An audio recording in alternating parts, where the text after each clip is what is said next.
The cold of the night slowly faded as the first gray light rose from the east. One young hunter from the tribe was preparing for his morning search for food. But this morning, destiny had chosen something else. Far away, a thin line of smoke was rising into the sky.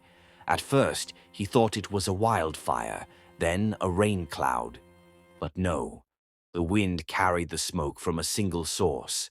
There was only one explanation. Another tribe was approaching.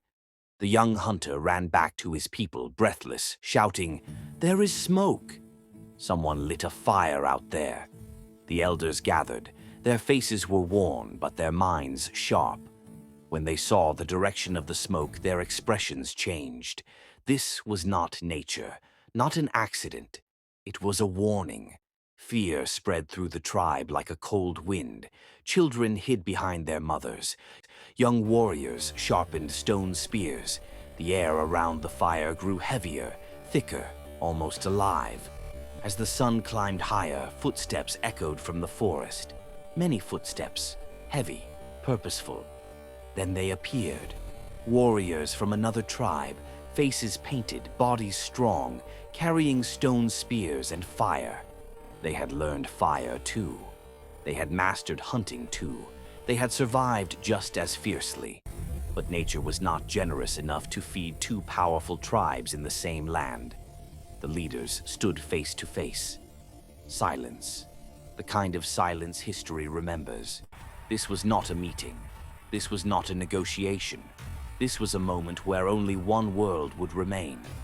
The first spear struck the ground, and that simple sound ignited the first war in human history. War cries shattered the skies.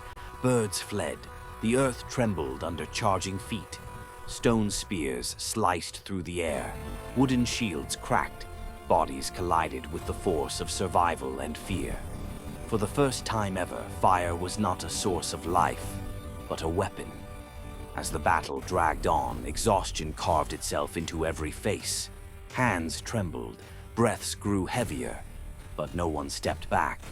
Because this wasn't only about survival. It was about future, children, territory, fire. Finally, the opposing tribe began to retreat. Their leader wounded, their warriors scattered. In their eyes burned one thing: defeat. But the victors did not celebrate. No cheers, no joy. They sat around the fire in silence. The flames painted their tired faces in shades of orange, and each of them began to understand. We won today, but what we lost may be far greater.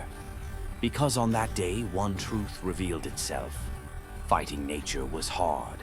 Fighting wild animals was hard. Fighting hunger was hard. But fighting humans, that was the hardest of all. Humanity's greatest enemy was no longer darkness, cold, or beasts. Humanity's greatest enemy was humanity itself. And no one around that fire realized that night this was only the beginning.